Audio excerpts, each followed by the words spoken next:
वायुकाय जीवा विशेषया उनसे वायुकाय जीव विशेष अधिक विशेष का प्रमाण कितना है? विशेष का प्रमाण असंख्यात है। वनस्पतिकाय जीवा अनंत गुणा उनसे वनस्पति का जीव अनंत गुण है। उनका क्या है? सब जीव राशि के असंख्यात भाग प्रमाण उनका है। इस प्रकार जीव अल्पभूत्व समाप्त हुआ। पदेसा पाहुए त्रिसवत्थ वातसकाय पदेसा उनसे प्रदेश अल्पभूत्व की अपेक्षा त्रसकैक जीवों के प्रदेश सबसे श्लोक है। यहाँ त्रस जीवों के प्रमाण को घनलोक से गुणित करने पर उनके प्रदेशों का प्रमाण प्राप्त होता है। त्रिकाय जीव पदेसा असंख्य गुणा उनसे अग्निकैक जीवों के प्रदेश असंख्यात गुणे हैं। पूर्विकाय पदेसा विशेषया अवकाय पदेसा विशेषया अवकाय पदेसा विशेषया वनस्पतिकाय पदेसा अनंत गुणा उनसे पृथ्वीकैक जीवों के उनसे अग्निकैक जीवों के प्रदेश असंख्यात गुणे, उनसे पृथ्वीकैक जीवों के प्रदेश विशेष अधिक है, उनसे अपकैक जीवों के प्रदेश विशेष अधिक है, उनसे वायुकैक जीवों के प्रदेश विशेष अधिक है, उनसे वनस्पतिकैक जीवों के प्रदेश अनंत गुणे हैं। ये सूत्र सुगम है। शंका: चूंकि यह बात महामत्स्य के शरीर में अनंत जीव अनंतानंत विसर्जों से उपचित होते हैं, तो भी जघन्य बादल निबोध वर्गना के जीवों से असंख्यात गुणे होते हैं। इसलिए विसर्जों को यहाँ पर उनसे अनंत गुना होना चाहिए। अतः जघन्य बादल निबोध वर्गना के जीवों से महामत्स्य के शरीर में स्थित जीव असंख्यात गुणे ही होते हैं, क्योंकि बादल निबोध वर्गना के एक निबोध शरीर में भी सब जीव राशि के असंख्यात भाग प्रमाण जीव उपलब्ध होते हैं। वहाँ उसके अनंतवे भाग प्रमाण जीव होते हैं, यह कहना ठीक नहीं है, क्योंकि ऐसा मानने पर जघन्य बादल निबोध वर्गना से उत्कृष्ट सूक्ष्म निबोध वर्गना के अनंत गुणे होने का प्रसंग प्राप्त होता है। परंतु ऐसा ही नहीं, क्योंकि ऐसा मानने पर पूर्वोक्त गुणकार के साथ विरोध आता है। जघन्य बादल निबोध वर्गना के जघन्य विसर्जोपचय से उत्कृष्ट सूक्ष्म निबोध वर्गना का उत्कृष्ट विसर्जोपचय भी असंख्यात गुना ही है। अन्यथा जघन्य बादल निबोध वर्गना से उत्कृष्ट सूक्ष्म निबोध वर्गना के अनंत गुणे होने का प्रसंग प्राप्त होता है। परंतु महामत्स्य का उत्कृष्ट विसर्जोपचय अनंत गुना नहीं है, क्योंकि जघन्य बादल निबोध वर्गना से उत्कृष्ट सूक्ष्म निबोध वर्गना के अनंत गुणे होने का प्रसंग प्राप्त होता है। इसलिए इस जीव अल्पभूत्व से महामत्स्य के देह का उत्कृष्ट विसर्जोपचय अनंत गुना नहीं सिद्ध किया जा सकता है। यह बात सिद्ध होती है। उसका अनंत गुना बताया है विसर्जोपचय जो अनंत गुना ऐसा बताता है, उसका उसके जोर से प्रश्न है। बादल निबोध वर्गना से सूक्ष्म निबोध वर्गना का उत्कृष्ट विसर्जोपचय अनंत गुना है, ऐसा बताया था ना। उस पर से शंका की समाधान यहाँ इस शंका का परिहार करते हैं। यथा यह महामत्स्य का आहार जो उद्गत कलाप है, वह प्रत्येक शरीर बादल निबोध वर्गना और सूक्ष्म निबोध वर्गना का समुदाय मात्र नहीं होता है, किंतु उसकी पीठ पर आकर जमी हुई जो मिट्टी का प्रचय है वह और उसके कारण उत्पन्न हुए पत्थर सर्जकाम के वृक्ष विशेष अर्जुन, नीम, कदम्ब, आम, जामुन, जंबीर, सिंह और हरिण आदि के देह आदि के देह सब विसर्जोपचय में अंतर्भूत जाननी चाहिए। महामत्स्य का विसर्जोपचय करना है,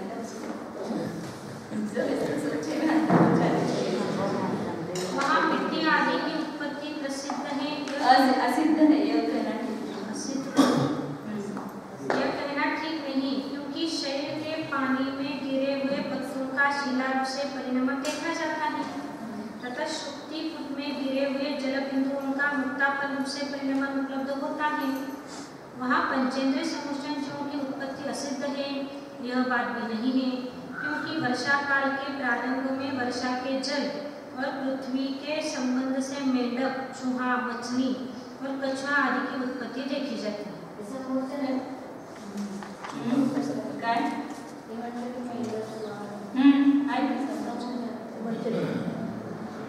जीव का विसर्जोपचयपना सिद्ध है, यह कहना ठीक नहीं, क्योंकि कर्मोदय के बिना उचित हुए उद्बलों के विसर्जोपचय होने में कोई विरोध नहीं आता। महामत्स्य की अपेक्षा उन सबको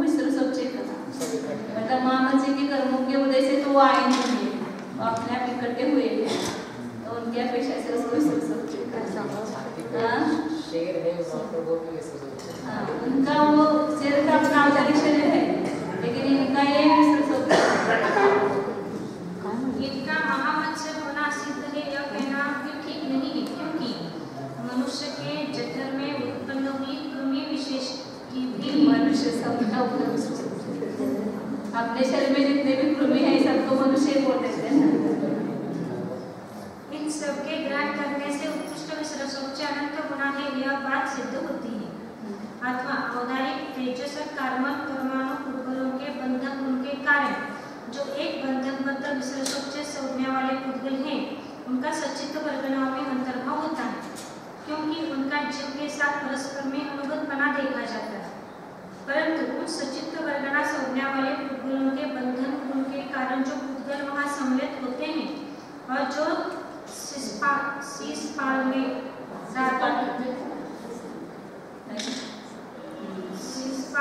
दांतों के समान उनके योनि रूप से उत्पन्न हुए हैं, वे जीव से अनुगत नहीं होने के कारण सचित्त वर्गना संज्ञा को नहीं प्राप्त होती, इसलिए उन्हें यहाँ विसर्जक रूप से ग्रहण करना चाहिए।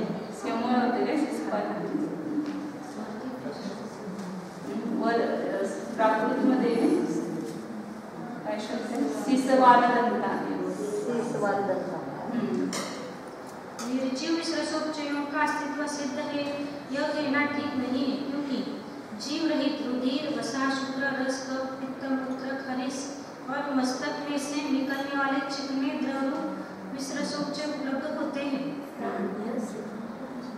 शिशुवाल प्राणी से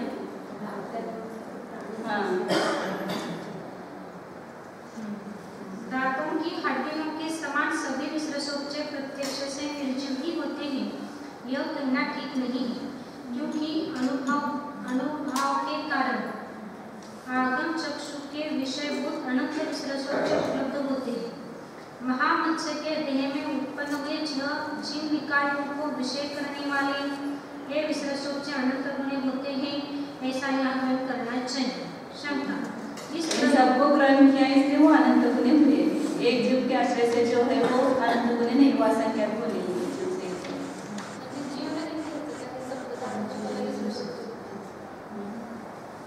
महामत्स्य के इसमें जो है उसको उत्कृष्ट सूक्ष्म निगोद वर्गना कहा ना, और सूक्ष्म निगोद वर्गना मतलब ये 6 जीव निकायों का जो समूह है पूरे को ये वो सूक्ष्म निगोद वर्गना कहा।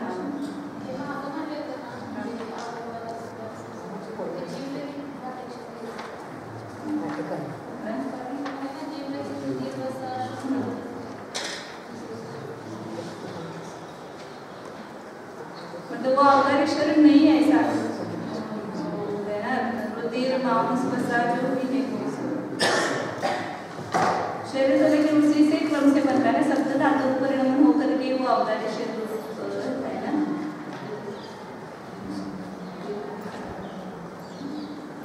ये तो ठीक है।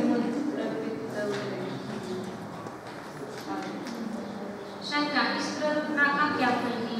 समाधान, 2 प्रकार के विसर्जक का कथन करना इसका फल है। इस प्रकार विसर्जक प्ररूपना के समाप्त होने पर बाह्य वर्णना समाप्त होती है।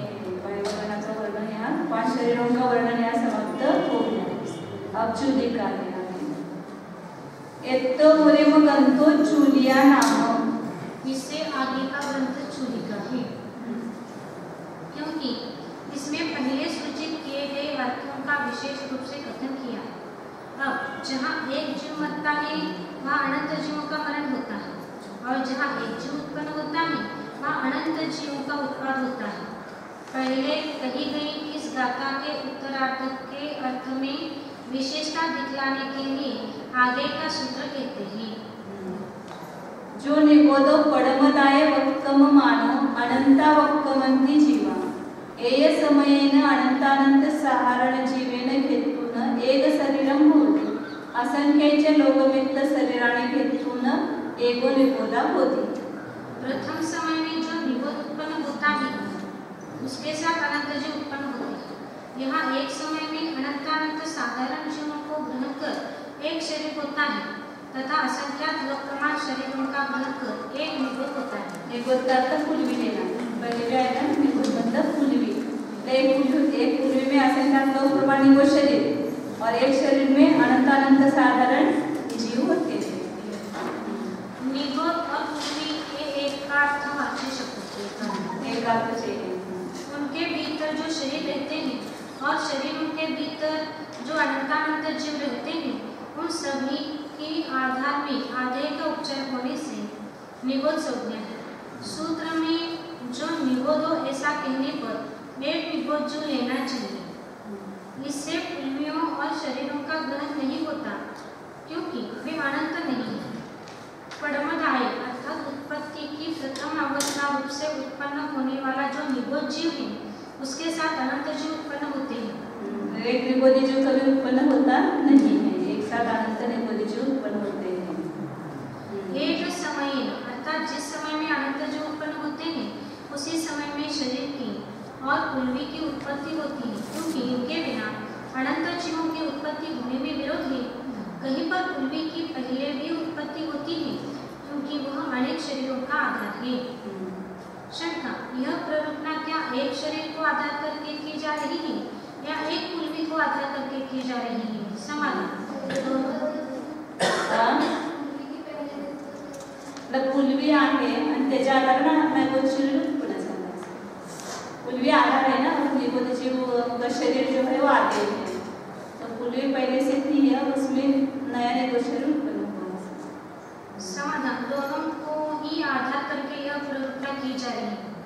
शंका, यह किस प्रमाण से जाना जाता है? समाधान, अंतर्भूत का आश्रय लेकर चूंकि उत्पत्ति काल की प्ररूपना की गई है, इससे जाना जाता है कि दोनों का आधार बनाकर यह प्ररूपना की जा रही है। और स्कंदों में क्रम और अक्रम से उत्पन्न होने वाली अनेक पुल्लियों में अंतर्भूत का अवलंबन करना युक्त नहीं है, क्योंकि गिलोय, तुअर और आदि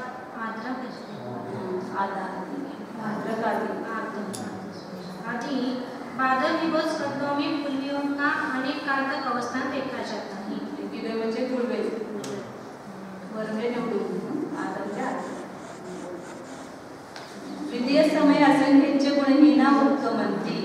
दूसरे समय में असंख्य गुणे की निबोध जीव उत्पन्न होती है। उसी शरीर में प्रथम समय में उत्पन्न हुए जीवों से दूसरे समय में उत्पन्न होने वाले जीव असंख्य गुणहीन होते हैं। भागाहार क्या है? अवली के असंख्य भाग प्रमाण भागाहार है। तदीय समय असंख्येचे गुणहीना उत्तमंती। तीसरे समय में असंख्य गुणहीन निबोध जीव उत्पन्न होते हैं। उसी शरीर में दूसरे समय में उत्पन्न होने वाले जीवों से तीसरे समय में उत्पन्न होने वाले जीव असंख्य गुणहीन होते हैं। सर्वत्र भागाहार अवली के असंख्य भाग प्रमाण है। एवं जाव असंख्येचे गुणहीनाय सेडिये निरंतरम वक्कमंती जाव कसेन आवलियाय असंख्येचति भागो। इस प्रकार आवली के असंख्य भाग प्रमाण काल तक निरंतर असंख्य गुणहीन श्रेणी रूप से निबोध जीव उत्पन्न होते हैं। उपक्रमण काल निरंतर आवली का संख्या भाग है, तो आवली के असंख्य भाग काल तक अनंत अनंत अनंत जीव उत्पन्न हुए, लेकिन पहले समय से दूसरे में कम अनंत गुणे ही, दूसरे से तीसरे समय में अनंत गुणे ही, फिर भी अनंत। यहाँ पर आवली के असंख्य भाग का प्रमाण आवली के प्रथम वर्गमूल का असंख्य भाग है। शंका, यह किस प्रमाण से जाना जाता है? समाधान, अविरुद्ध आचार वचन से जाना जाता है। इस सूत्र के द्वारा प्रथम कांड की प्ररूपना की। प्रथम कांड में पहले उपक्रमण कांड हो गया, निरंतर इतना काल तक उत्पन्न होंगे।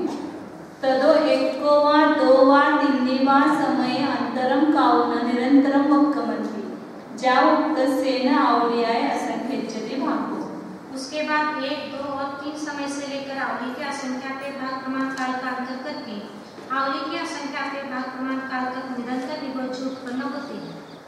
1, 2 और 3 समय से लेकर उत्कृष्ट से आवली के असंख्य भाग प्रमाण काल का अंतर करके ऐसा यह पद संबंध करना चाहिए। शंका, आवली के असंख्य भाग शब्द का अंतरकाल और उत्पत्ति काल दोनों से संबंध है, वह किस प्रमाण से जाना जाता है? समाधान, अविरुद्ध आचार वचन से जाना जाता है। अंतर एक समय में लगातार अंतरकाल भी आवली का संख्या का भाग होता है, उपक्रमण काल भी आवली का संख्या का भाग। अंतर एक समय भी होता है, 2 समय भी होता है, और दूसरे रूप से आवली के असंख्य भाग प्रमाण होता है। सूत्र में एक बार आवली का संख्या का भाग शब्द दिया, वो दोनों अंतर लगाना है। इस प्रकार सब अंतरों के प्रमाण का कथन करना चाहिए, क्योंकि यह अंतर प्ररूपना देशावर्ष है। इस प्रकार अंतरकल के अनंतर समय में असंख्यात गुणहीन जीव उत्पन्न होते हैं। इस प्रकार एक और दो समय से लेकर उत्कृष्ट से आवली के असंख्यात विभाग प्रमाण काल तक निरंतर उत्पन्न होते हैं। इस दूसरे कांड को उपलक्षण करके आवली के असंख्यात विभाग प्रमाण शेष कांडकों की भी प्ररूपणा करनी चाहिए। इतनी विशेषता है कि जगन्य उत्कृष्ट प्रथम कांड का प्रमाण आवली के असंख्यात विभाग प्रमाण है। शेष उपक्रमण कांडकों और अंतर कांडकों का जगन्य काल एक समय और उत्कृष्ट काल आवली के असंख्यात विभाग प्रमाण है। तो पहला जो कांडक होगा वो निरंतर होगा। पहले निगुण शरीर जो उत्पन्न हुए वो निरंतर आवली के असंख्यात विभाग काल तक नियम से होंगे। फिर उसके बाद जो उपक्रमण काल है वो भी आवली का असंख्यात विभाग होता है ना। जगन उत्कृष्ट प्रथम कांड का प्रमाण वो आवली का असंख्यात विभाग है। जगने से भी होगा तो आवली का असंख्यात विभाग काल तक निरंतर उत्पत्ति होगी और उत्कृष्ट रूप से भी आवली के असंख्यात विभाग प्रमाण काल तक निरंतर उत्पत्ति होगी। शेष उपक्रमण कांडकों और अंतर कांडकों का जगन्य काल एक समय और उत्कृष्ट काल आवली के दूसरा उपक्रमण काल आएगा वो एक समय होकर के भी अंतर पड़ सकता है, दो समय होकर के भी अंतर पड़ सकता है। अंतर भी एक समय दो समय आदि से आवली के असंख्यात विभाग प्रमाण काल तक है।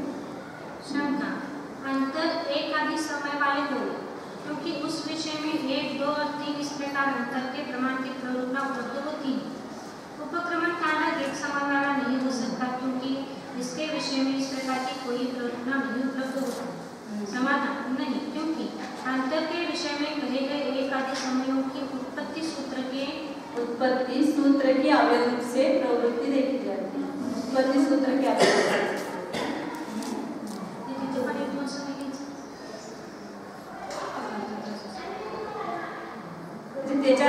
ती पण त्याला एक बार ही लिखा है ना वहां पर अंतर के लिए कहा है ना 586 सूत्र में तदो एकोवा दोवा तीनवा समय अंतरम चावून निरंतर वक्कमंती जाव कसेन आवलिया असंख्यचति भागो। तो आवलिया असंख्यचति भागो वो अंतर भी इतना लेना और वो उपक्रमण काल भी उतना लेना।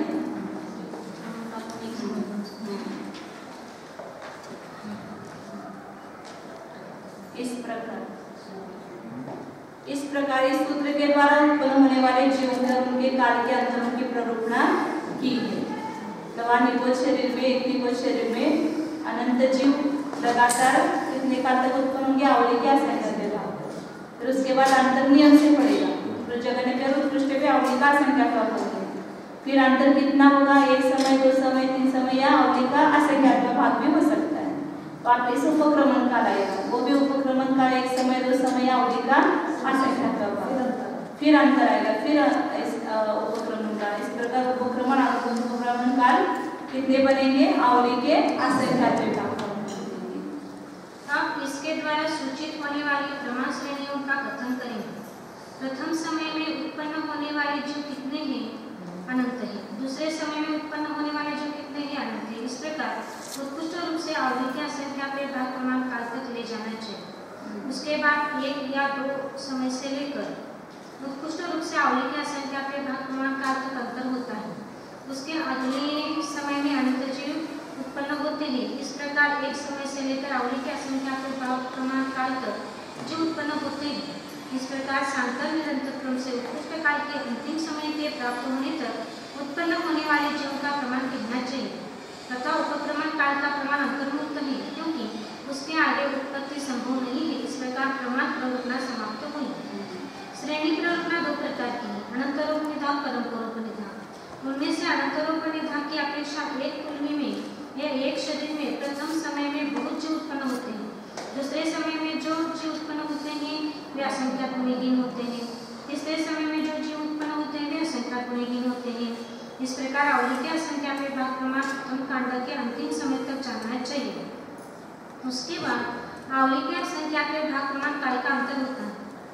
उसके बाद दूसरे कांड के प्रथम समय में जो जीव उत्पन्न होते हैं वे प्रथम कांड के अंतिम समय में उत्पन्न होने वाले जीवों से असंख्यात गुणहीन होते हैं। इस प्रकार दूसरे कांड के अंतिम समय तक निरंतर क्रम से ले जाना चाहिए। इस प्रकार आवली के असंख्यात विभाग प्रमाण उपक्रमण कांडकों की अनंतरोपनिधान होनी चाहिए। सर्वत्र उत्पन्न होने वाले जीवों का प्रमाण उत्पन्न करने के लिए भागहार आवली या संख्या पे भाग प्रमाण मिलता है। परम्पराओं पर निदान नहीं है क्योंकि प्रत्येक समय में असंख्य गुणे की श्रेणी रूप से जीवों की उत्पत्ति उपलब्ध होती है।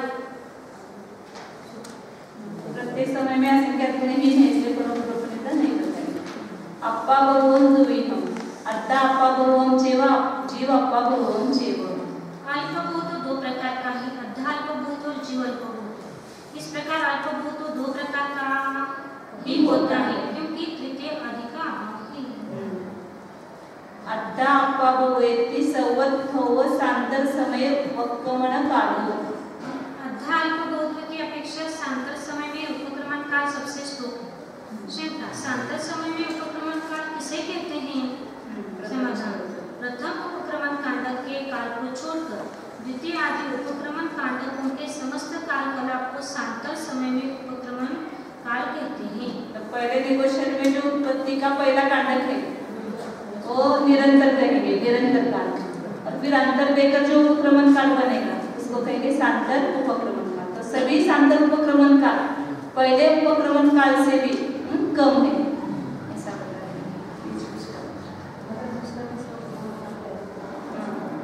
द्वितीय सभी मिलाकर के गिनना तो वो कम है।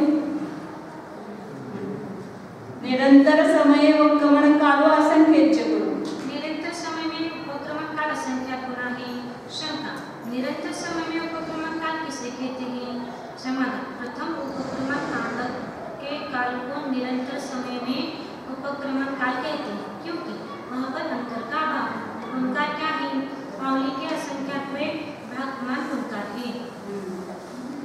मतलब सब आवली के असंख्यात्मक भाग है, सबका जोड़ करके भी वो पहला जो है उपक्रमण काल वो असंख्य गुना है, आवली का असंख्यात्मक। सांतर निरंतर समय उपक्रमण कालो विशेषाय। सांतर निरंतर समय में उपक्रमण काल विशेष अधिक है। कितना अधिक है? द्वितीय आदि उपक्रमण कांडकों का जितना काल है उतना अधिक है। संपूर्ण उपक्रमण काल को छोड़ना पहले से लेकर के अंतिम तक। पहले केवल सांतर लिया मतलब द्वितीय आदि कांडक लिए, फिर प्रथम समय निरंतर मतलब पहला उपक्रमण काल लेना, और फिर सब मिला करके तो प्रथम में द्वितीय आदि मिलाएंगे तो संपूर्ण उपक्रमण काल हो जाएगा। क्योंकि आगे के उपक्रमण काल में उन्होंने ऐसा भी बताया, एक समय, दो समय, तीन समय आदि। अब इस सूत्र द्वारा सूचित होने वाले विशेष अल्पभूत को बतलाते हैं। ये तीन मैंने बताया और वापस उसमें और बढ़ाते हैं। सवत्थव सांतर समय उपक्रमण काल विशेषो। सांतर समय में उपक्रमण काल विशेष सबसे श्लोक है। उत्कृष्ट सांतर उपक्रमण काल में से जघन्य सांतर उपक्रमण काल को कम कर देने पर जो शेष रहता है उसे सांतर समय संबंधी उपक्रमण काल विशेष कहते हैं। वह श्लोक है। मतलब कम से कम कितना उपक्रमण काल होगा और ज्यादा से ज्यादा कितना होगा। तो जो उत्कृष्ट उपक्रमण काल है उसमें से कम होने वाला जघन्य सांतर उपक्रमण काल घटाएंगे तो विशेष का प्रमाण आएगा। जघन्य से उत्कृष्ट में कितना अंतर है वो विशेष करेंगे। वह स्तोक है, सांतर उपक्रमण काल का जो विशेष है वो स्तोक है। उससे निरंतर समय उपक्रमण काल का विशेष असंख्य गुण। निरंतर समय उपक्रमण काल विशेषो असंख्येच्य गुणो। निरंतर समय में उपक्रमण काल विशेष असंख्य गुण है। प्रथमतः उपक्रमण कांडक का नाम निरंतर समय उपक्रमण काल है। वह जघन्य भी है और उत्कृष्ट भी है। उत्कृष्ट काल में से जघन्य काल के कम करने पर निरंतर समय उपक्रमण काल विशेष होता है। वह पहले के विशेष से असंख्य गुना है। उनका क्या है? आवली के असंख्या पे भागमान होता है। निरंतर समय के भी दो काल होंगे, जघन्य उपक्रमण काल और उत्कृष्ट उपक्रमण काल। तो वह जघन्य से उत्कृष्ट में से जघन्य घटाएंगे निरंतर उपक्रमण काल, तो निरंतर उपक्रमण काल विशेष होते हैं।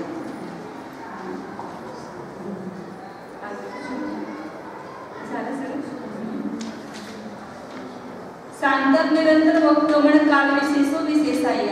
सांतर निरंतर उपक्रमण काल विशेष विशेष अधिक है। कितना अधिक है? सांतर उपक्रमण काल विशेष का जितना प्रमाण है उतना अधिक है। द्वितीय आदि उपक्रमण कांडकों के संबंधित उत्कृष्ट काल में से जघन्य काल समूह के कम कर देने पर जो शेष रहता है वो उपक्रमण काल विशेष है। उतना अधिक है, यह उक्त कथन का तात्पर्य है। जैसे अपने अंक संतुष्टि में या नोट्स में दिया है इसको समझने के लिए, क्योंकि आगे का उससे बढ़ाया जाएगा अल्पभूतपूर्व। तो उसमें सांतर उपक्रमण, पहला जो निरंतर उपक्रमण काल है सबसे बड़ा है ना, उत्कृष्ट, उसमें भी जगन्य और उत्कृष्ट तो होंगे। और सांतर उपक्रमण काल छोटा है, तो सांतर उपक्रमण काल उसमें भी जगन्य और उत्कृष्ट है। तो सांतर उपक्रमण जगन्य काल अपने 80 माना और उत्कृष्ट उपक्रमण काल कितना माना, 84 माना। तो 84 में से 80 माइनस कर दिया तो कितना हो गया, 4। इसको कहेंगे सांतर उपक्रमण काल विशेष। तो एक जगन्य निरंतर उत्पत्ति काल कौन सा, दूसरे आदि काल में होगा। सांतर उपक्रमण काल का अर्थ क्या किया, द्वितीय आदि जो उपक्रमण काल है उसको सांतर उपक्रमण काल कहा। तो द्वितीय आदि सब उपक्रमण काल है वो जगन्य और उत्कृष्ट 2 प्रकार का। तो उसमें उत्कृष्ट काल जो है वो कितना है, ऐसा माना आपने कि 84 है और जगन्य है 80 है। तो 84 में से 80 माइनस किया तो 4 आया, उसको कहेंगे सांतर उपक्रमण काल विशेष, वो कम है। तो अब उसके गुना है ना, ऊपर पहले बताया था वो, तो उसको 4 लेकर के गुना किया। निरंतर उपक्रमण काल कितना हो गया, जगन्य काल और उत्कृष्ट उसके भी थे, तो उसको 4 गुना किया अपने। सांतर उपक्रमण काल का जो जगन्य काल है उससे निरंतर उपक्रमण काल है वो असंख्या गुना है उससे, तो 320 माना। और उत्कृष्ट जो है उसका 336, क्योंकि उसके विशेष से सांतर उपक्रमण काल का जो विशेष है उससे निरंतर उपक्रमण काल का विशेष जो है, विशेष मतलब जगन्य से उत्कृष्ट का अंतर, वो उससे असंख्या गुना है, तो 16 गया। तो 320 से लेकर के 336 ऐसा किया।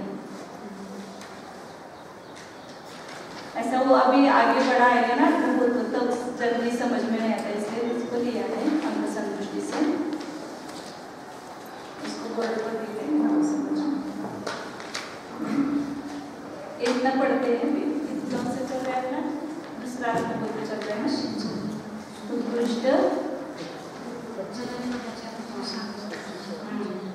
जगन्य पद की अपेक्षा सांतर उपक्रमण सबसे जगन्य काल सबसे स्तोत्र है। 594 जहन्न पदेन संवत्थो सांतर उपक्रमण सौव जहन्न काल। जगन्य पद की अपेक्षा सांतर उपक्रमण सबसे जगन्य काल सबसे स्तोत्र। आवली के असंख्यात्मक विभाग प्रमाण द्वितीय आदि उपक्रमण कांडकों के सबसे जगन्य काल कलाप की सांतर उपक्रमण जगन्य काल संज्ञा है वह स्तोत्र है।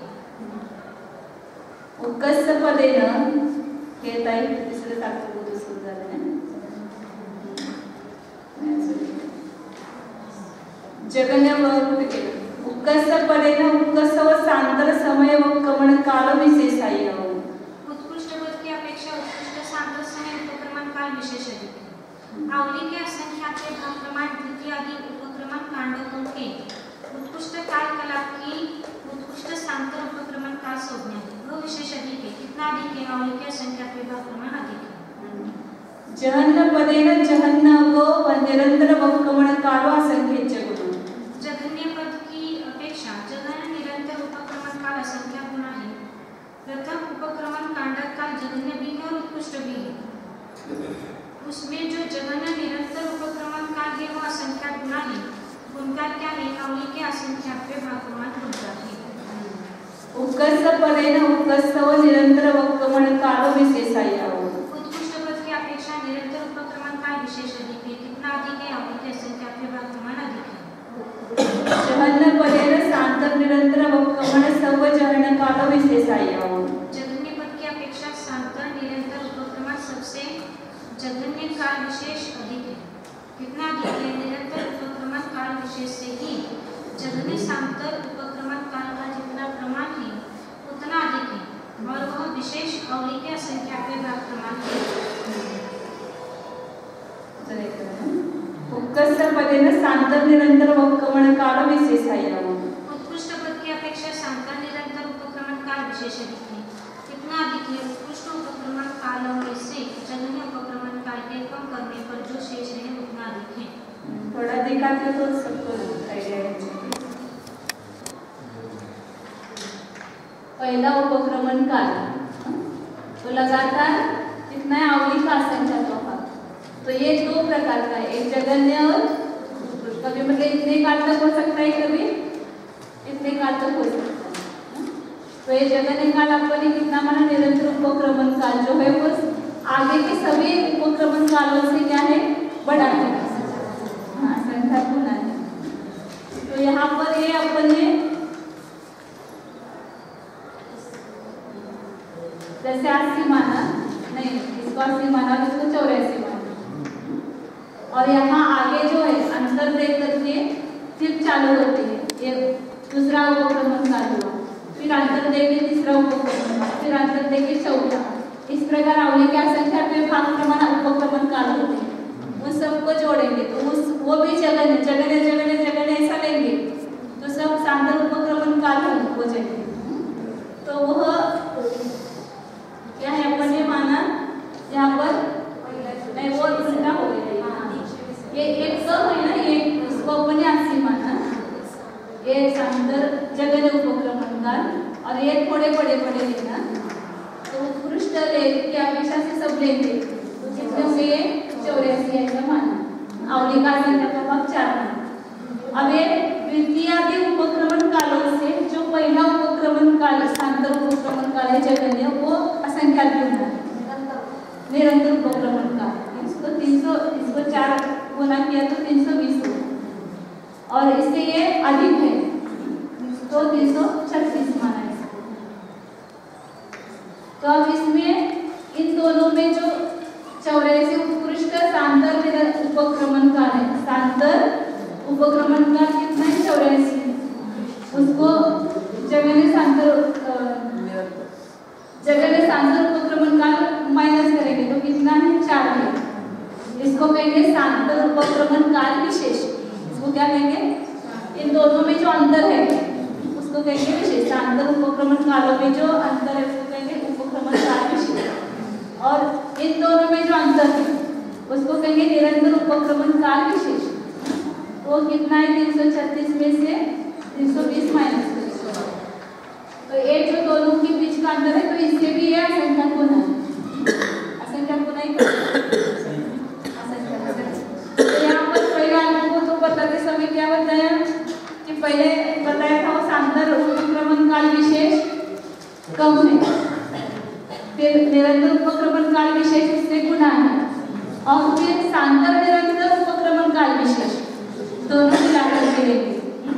336 और 84 में लाएंगे और उसमें से 320 और ऐसे कम करेंगे। उल्टा यहाँ पर इतना 16 और 4 है ना, इन दोनों को मिलाएंगे। सांतर उपक्रमण काल विशेष प्लस निरंतर उपक्रमण काल विशेष प्लस सांतर उपक्रमण काल विशेष, तो क्या होगा, 20 हो गया। ये संपूर्ण सांतर निरंतर उपक्रमण काल विशेष है, और एक केवल सांतर उपक्रमण काल विशेष है, निरंतर उपक्रमण काल विशेष।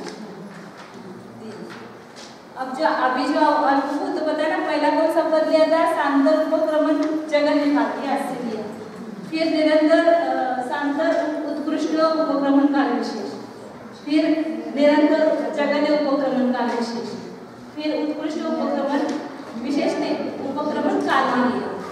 अब दोनों मिलाकर के जगन्य सांतर निरंतर जगन्य काल, तो 320 और 80 कितना हो गया, 400, 320 और 400 हो गया ना, 80 तो 80, ये दोनों मिलाकर के हो गया। और उत्कृष्ट सांतर निरंतर उपक्रमण काल इन दोनों को मिलाएंगे, 336 और 84, 420 हो गया ना, 420 हो गया। तो इस प्रकार ये 6 पद बताए, जगन्य सांतर काल, उत्कृष्ट सांतर उपक्रमण काल, जगन्य निरंतर उपक्रमण काल, उत्कृष्ट निरंतर उपक्रमण काल, जगन्य सांतर निरंतर उपक्रमण काल, जगन्य उत्कृष्ट सांतर निरंतर उपक्रमण काल, ये 6 पद बताए। उसी प्रकार आप आगे सभी मिलाकर के और बताते हैं। तो अब सबसे कम कौन है, ये उपक्रमण काल विशेष। किसका है ये? सांतर उपक्रमण काल विशेष सबसे कम है। उससे निरंतर उपक्रमण काल विशेष जो है वह असंख्यात गुण है, तो 16। अब दोनों मिलाकर के उससे अधिक है। कितना अधिक करना? सांतर उपक्रमण काल का जो विशेष है वो अधिक करना। उससे जगन्य सांतर उपक्रमण काल असंख्यात करना है। उससे वो उत्कृष्ट सांतर उपक्रमण काल अधिक है, विशेष अधिक है। उससे ये जगन्य निरंतर उपक्रमण काल उससे गुना है, वही लिया है। उससे उत्कृष्ट निरंतर उपक्रमण काल विशेष अधिक है। फिर उससे दोनों जगन्य सांतर निरंतर दोनों मिलाकर के उपक्रमण काल, जगन्य दोनों मिलाकर के उत्कृष्ट, ध्यान रखना है। अब आगे का और विशेष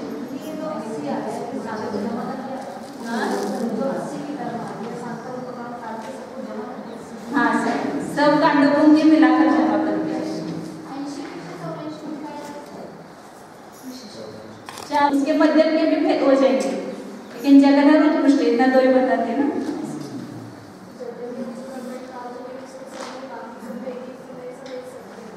हाँ, एक ही समय होगा ऐसा नहीं, कम से कम जो अवली का संख्या का भाग होता है वो ले लो। एक समय उधर न लेकर के छोटे छोटे अवली का संख्या के भाग और इसके बड़े बड़े अवली का संख्या के भाग।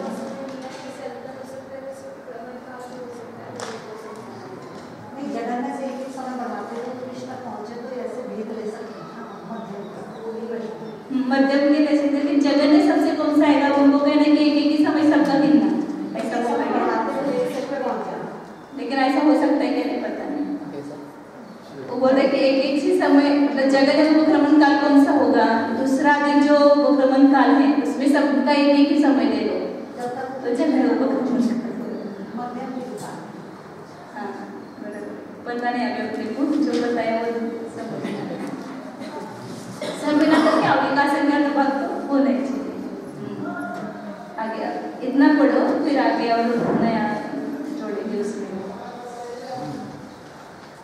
9 पद अपने किए वो पढ़ना है अभी। कहाँ पर पढ़ो? कौन सा सूत्र? यहाँ तक हो गए, 599 तक हो गए ना। अब आगे लास्ट काल को जो बता रहे हैं, संवत हो सांतर उपक्रमण काल विशेष हो। सांतर उपक्रमण काल विशेष सबसे हो। द्वितीय कांडक से लेकर अवली के असंख्यात भाग प्रमाण उपक्रमण कांडकों के काल कलाप को सांतर उपक्रमण काल कहते हैं। वह जगन्य भी है और उत्कृष्ट भी है। वह उत्कृष्ट में से जगन्य को कम करने पर जो शेष रहे वह सांतर उपक्रमण काल विशेष कहलाता है। निरंतर उपक्रमण काल विशेषो असंख्य गुणों। निरंतर उपक्रमण काल विशेष असंख्यात गुण है। प्रथम उपक्रमण कांड के जगन्य काल को उसी के उत्कृष्ट काल में से हटा देने पर जो शेष रहे वह निरंतर उपक्रमण काल विशेष कहलाता है। वह असंख्यात गुण है। गुणता क्या है? अवली के असंख्यात भाग प्रमाण गुण है। अभी जो अपने माना हुआ 16 आगे सांतर निरंतर उपक्रमण काल विशेषो विशेष है। सांतर निरंतर उपक्रमण काल विशेष विशेष अधिक है। कितना अधिक है? सांतर उपक्रमण काल विशेष का जितना प्रमाण है उतना अधिक है। सांतर का उसमें मिलाएंगे, निरंतर काल विशेष में सांतर उपक्रमण काल मिलाया तो 20 हो गया। जहन पदेन सांतर समय उपक्रमण कालो असंख्य गुणों। जगन्य पद की अपेक्षा सांतर समय उपक्रमण काल असंख्यात गुण है। गुणकार क्या है? अवली के असंख्यात भाग प्रमाण गुणकार है। जैसे 80 माना आपण उत्कर्ष पदेन सांतर समय उपक्रमण कालो विशेष आहे। उत्कृष्ट पद की अपेक्षा सांतर समय उपक्रमण काल विशेष अधिक नहीं, काल विशेष विशेष अधिक असं पाहिजे।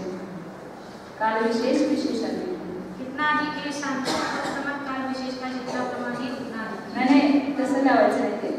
उत्कृष्ट पद की अपेक्षा सांतर समय उपक्रमण काल विशेष अधिक है असं विशेष तिकडे घ्यायचं। काल घ्यायचं, काल विशेष घ्यायचं नाही।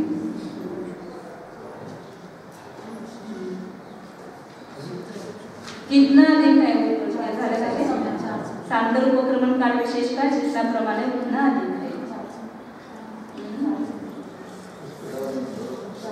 हाँ, ऐसे वो 84 हो गए। हाँ, 4 समय भी माना। जहन पदेन निरंतर समय उपक्रमण कालो असंख्य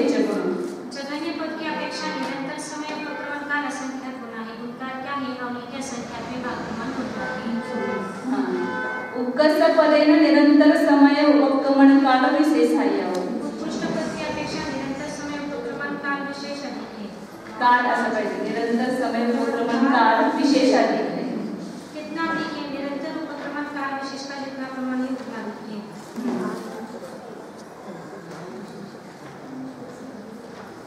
जन पदेन सांतर निरंतर उपक्रमण काल विशेषाय जगन्य पद की अपेक्षा सांतर निरंतर उपक्रमण काल विशेष अधिक है दोनों जगन्यों को जोड़ा सभी उपक्रमण ने सांतर निरंतर जगन्य को जोड़ा 320 और 80 को जोड़ा हाँ वह उक्कस पदेन सांतर निरंतर उपक्रमण काल विशेषाय उत्कृष्ट पद की अपेक्षा सांतर निरंतर उपक्रमण काल विशेष अधिक है यह सूत्र में सुगम है उक्कसय उपक्रमण अंतरम असंख्येच गुणम उत्कृष्ट उपक्रमण अंतर असंख्यात गुण है एक कुंडली या एक शरीर में उत्पन्न होने वाले जीवों के जो आवली के असंख्यात विभाग क्रमांक अंतर कांडक होते हैं उनमें जो उत्कृष्ट उत्पन्न होने का अंतर है वह असंख्यात गुण है उनका क्या है बीच बीच के अंतरों को लिया अंतरों को प्लस करना बीच में उपक्रमण कालों के बीच में जो अंतर है ना वो उपक्रमण अंतर उत्कृष्ट उपक्रमण का अंतर एक उत्कृष्ट उपक्रमण काल से दूसरे उत्कृष्ट उपक्रमण काल के बीच का जो अंतर है उसको उत्कृष्ट उपक्रमण अंतर कहा तो वो असंख्यात गुना है आवली का असंख्यात भाग है उसको अपन ने 840 से 2 गुना किया उपक्रमण काल सब 420 हो गया ना दोनों मिलाकर के 336 और 84 मिलाकर के लेकिन बीच बीच में जो अंतर पड़ा है वो उससे असंख्यात गुना अंतर पड़ा है और उपक्रमण काल छोटा है दोनों भी आवली का संख्यात भाग है लेकिन अंतर ज्यादा है उपक्रमण काल छोटा है आगे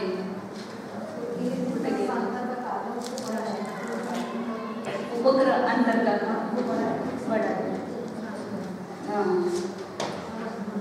अवक्रमण काल विशेषो असंख्येच गुणो अप्रक्रमण काल विशेष असंख्यात गुण शंका अप्रक्रमण काल किसे कहते हैं समाधान अंतर को अप्रक्रमण काल कहते हैं आवली के असंख्यात विभाग क्रमांक जगन्य अंतर कांडकों को उत्कृष्ट अंतर कांडकों में से घटा देने पर शेष अप्रक्रमण अंतर विशेष होता है यह आवली के असंख्यात विभाग क्रमांक होना है यह उक्त कथन का तात्पर्य है जैसे दो उपक्रमण काल विशेष के ना एक जगन्य और उत्कृष्ट ऐसे जो अंतर है वो भी जगन्य और उत्कृष्ट लिया तो पहले उपक्रमण अंतर जो लिया वो उससे अनुपक्रमण काल विशेष दोनों का जो बीच का अंतर है उत्कृष्ट से जगन्य का जगन्य अनुपक्रमण काल और उत्कृष्ट अनुपक्रमण काल बीच के अंतर दो प्रकार के उत्कृष्ट और जगन्य तो उस उत्कृष्ट में से जगन्य को घटाओ वो जो अंतर आएगा वो उससे भी बड़ा है उत्कृष्ट अंतर का से भी अभी बताते अप्रक्रमण काल विशेष वह संख्यात गुना है जैसे अपने उदाहरण रूप से माना उसको 1680 माना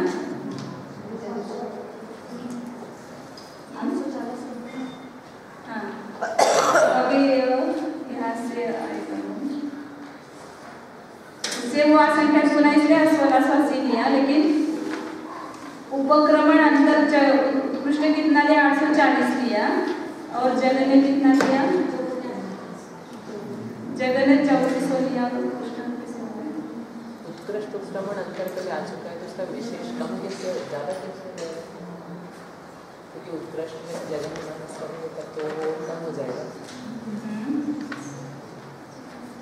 जगन्य अप्रक्रमण काल 3400 माना उत्कृष्ट से ज़्यादा होना चाहिए ना वो उत्कृष्ट अप्रक्रमण काल 5080 माना ये उपक्रमण अंतर का पहले का थोड़ा सा ये तो आगे दिया है ना जगन्य अनुपक्रमण काल और उत्कृष्ट अनुपक्रमण काल उन दोनों के बीच का जो अंतर आएगा उसको अप्रक्रमण काल विशेष बताएंगे तो अपने जैसे उदाहरण में जगन्य उत्कृष्ट अपक्रमण काल 5080 माना और जगन्य अपक्रमण काल 3400 माना तो 3400 में से 5080 में से 3400 माइनस करेंगे तो 1680 बचेगा तो वह अप्रक्रमण काल विशेष। अब उत्कृष्ट उपक्रमण अंतर क्या हो गया फिर? एक एक का लेंगे। प्रबंधन काल विशेष नियम, फिर जगन्य उपक्रमण काल, फिर जगन्य प्रबंधन काल, उत्कृष्ट अप्रक्रमण काल। कौन सा? विशेष दोनों के विशेष ही आएगा, विशेष उत्कृष्ट उपक्रमण अंतर जो बताए ना वहाँ पर, वो एक के बीच का देना पड़ेगा ऐसा लगता है। दोनों के बीच जो एक उपक्रमण काल विशेष अंतर है ना वो देना पड़ेगा। जो बेस्ट अंतर है वो ले लिया, सबसे बड़ा जो अंतर है किसी का वो एक ले लिया, वो एक ले लिया। और फिर अपक्रमण काल विशेष मतलब वो सबसे सब मिला करके जोड़ करके करेंगे, सबसे आगे से करके। हाँ सबसे आगे से जोड़ेंगे। एक मिनट पढ़ते फिर वापिस लगाएंगे, इतना पढ़ते यहाँ तक लास्ट तक। जगन्य पद की अपेक्षा अप्रक्रमण काल विशेष असंख्यात बना झालं ते वाचलं। हाँ प्रबंधन काल विशेष प्रबंधन काल विशेषो विशेष आयाओ। प्रबंधन काल विशेष विशेष है। प्रक्रमण और अप्रक्रमण कालों का समुदाय प्रबंधन काल है। वह जगन्य भी और उत्कृष्ट भी। वह उत्कृष्ट में से जगन्य को कम कर देने पर प्रबंधन काल विशेष होता है। वह विशेष अधिक है। कितना अधिक है?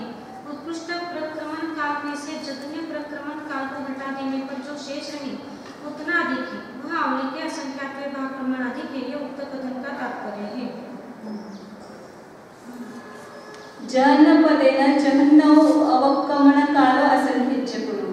जगन्य पद की अपेक्षा जगन्य अप्रक्रमण काल असंख्यात गुना है। उनका क्या है? अवली के असंख्यात्वे भाग प्रमाण उनका है। जनपदेन जघन्य प्रबंधन काल विशेष आयाओ। जगन्य पद की अपेक्षा जगन्य प्रबंधन काल विशेष अधिक है। कितना अधिक है? जगन्य प्रक्रमण काल का जितना प्रमाण है उतना अधिक है। उत्कृष्ट पदेन उत्कृष्ट अवक्रमण काल विशेष आयाओ।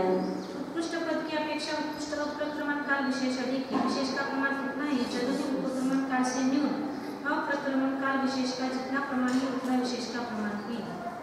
उत्कृष्ट पदेन उत्कृष्ट प्रबंधन काल विशेष आयाओ। उत्कृष्ट पद की अपेक्षा उत्कृष्ट प्रबंधन काल विशेष अधिक है। कितना अधिक है? उत्कृष्ट प्रक्रमण काल का जितना प्रमाण है उतना अधिक है। इस प्रकार अल्पबहुत्व समाप्त। मैंने उपक्रमण काल को ही यहाँ प्रक्रमण काल कहा है। दो उपक्रमण काल के बीच में जो अंतर है उसको क्या कहा? अपक्रमण काल कहा है, बीच का अंतर। प्रबंधन काल किसको कहेंगे? उपक्रमण काल और अनुपक्रमण काल दोनों को जोड़ेंगे, उसको क्या कहेंगे? प्रबंधन काल का।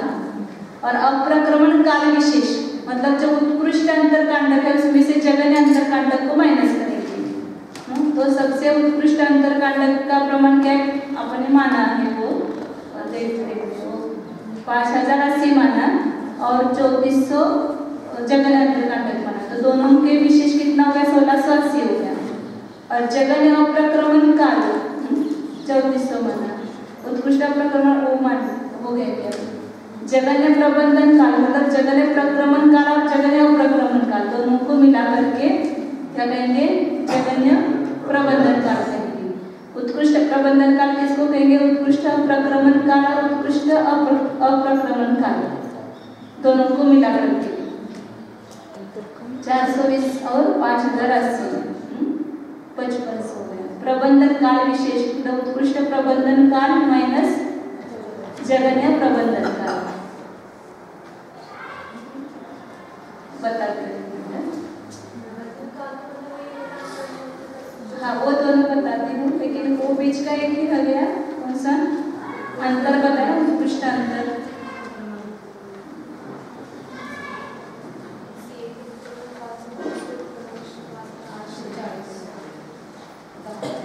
वो एक ही काल का लेना पड़ेगा। वो उत्कृष्ट उपक्रमण अंतर है ना, वो एक ही दो उपक्रमण कालों के बीच का उत्कृष्ट अंतर ज्यादा से ज्यादा कितना होता है वो लेना पड़ेगा। वहाँ पर उत्कृष्ट उपक्रमण काल अंतर जो लिया है वो।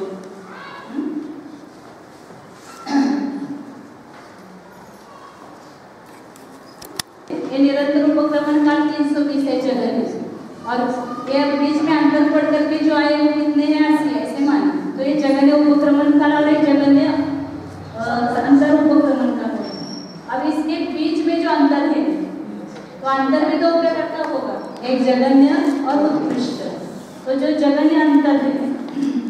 इसके बीच बीच में है वो जगन्य सांतर जगन्य अप्रक्रमण काल कहलाता है। उसको क्या कहा? अंतर को ही अप्रक्रमण काल। तो वो अपन ने कितना माना?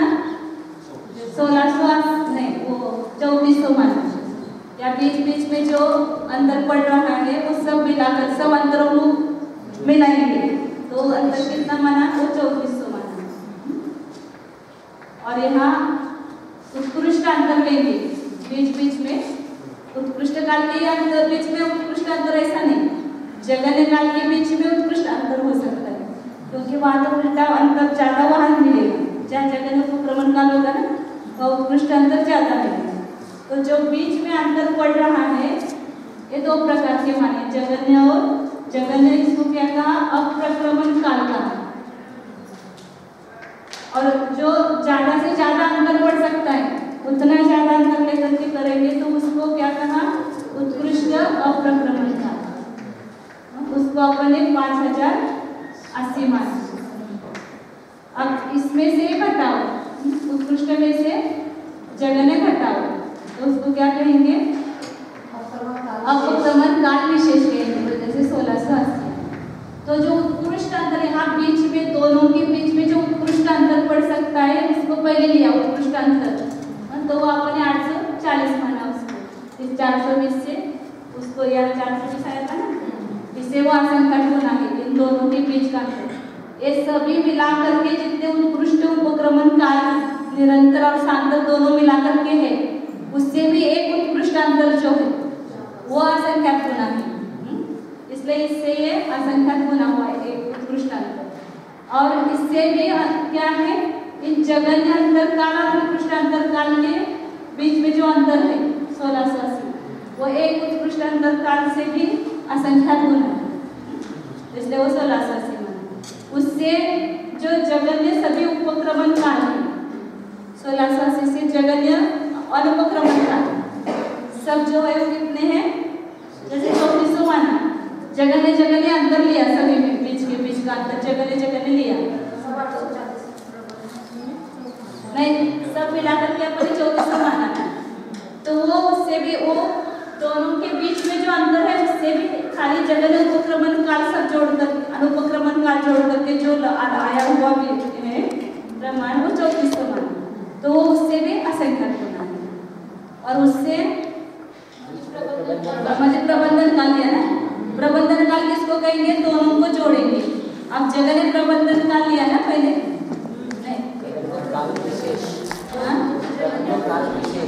प्रबंधन काल विशेष लिया, मतलब जो दोनों के विशेष को जोड़ेंगे उपक्रमण काल विशेष को और अनुपक्रमण काल विशेष को। मतलब यहाँ पर कितना है? ये 20 है ना, ये 420 और 400 इन दोनों के बीच में विशेष कितना है? 20 है। ये है ना ये विशेष जो सांतर और निरंतर दोनों उपक्रमण कालों के बीच का अंतर जो है उत्कृष्ट और जगन्य का वो 20 है। और ये अनुपक्रमण काल का विशेष कितना है? 1680 है। तो इन दोनों को मिलाएंगे तो प्रबंधन काल विशेष होगा। मतलब यहाँ पर एक पूरा है ना ये काल अंतर ऐसा ही दोनों जोड़ेंगे। जगन्य 3400 और 320 अधिक 80 मतलब 400 करेंगे तो इन दोनों के बीच में 1700 का ये हो जाएगा ना। हाँ, 320 और 80 मिलाएंगे 1700 हो गया और 3400, तो इनको दोनों के बीच में 1700 हो गया ना अंतर। एक प्रबंधन काल विशेष, प्रबंधन काल किसको कहा? ये उपक्रमण काल और अनुपक्रमण काल दोनों को जोड़ेंगे। उपक्रमण काल और अनुपक्रमण ये दोनों मिलाकर के जो होगा प्रबंधन काल, तो उन दोनों के प्रबंधन काल उत्कृष्ट और जगन्य के बीच में जो होगा कितना होगा? ये 1700।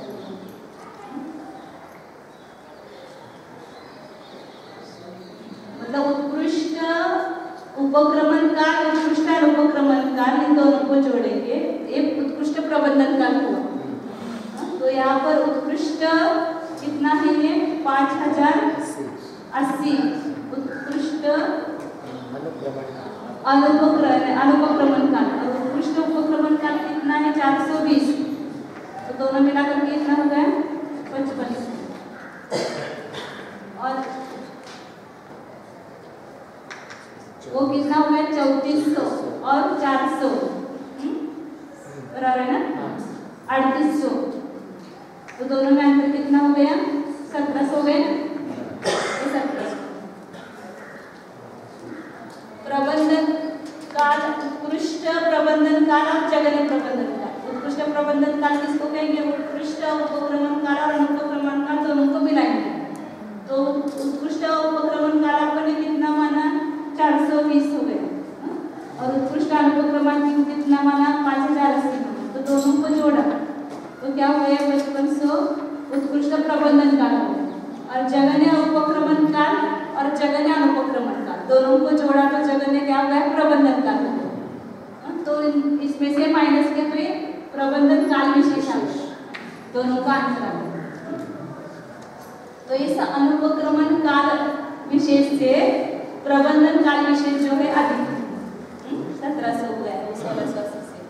फिर उसके बाद क्या आया जघन्य अप्रक्रमण काल। जघन्य अप्रक्रमण काल कितना माना आपने 3400 माना। जघन्य अंतर ले वो इससे असंख्यात गुना है, उससे जघन्य प्रबंधन काल दोनों मिलाकर के तो 3400 और 400 दोनों मिलाकर के लिया वो 3800 वो जघन्य प्रबंधन काल हुआ। फिर उत्कृष्ट अप्रक्रमण काल कितना हो गया 5080 माना, मतलब बीच बीच के उत्कृष्ट अंतर लिए सबका जोड़ किया वो उत्कृष्ट अप्रक्रमण काल हो गया। फिर उत्कृष्ट प्रबंधन काल, जघन्य प्रबंधन काल और उत्कृष्ट प्रबंधन काल दोनों जोड़ दिया नहीं उत्कृष्ट प्रबंधन काल का है ना, मतलब उत्कृष्ट अनुपक्रमण और उत्कृष्ट उपक्रमण दोनों को जोड़ा 55 से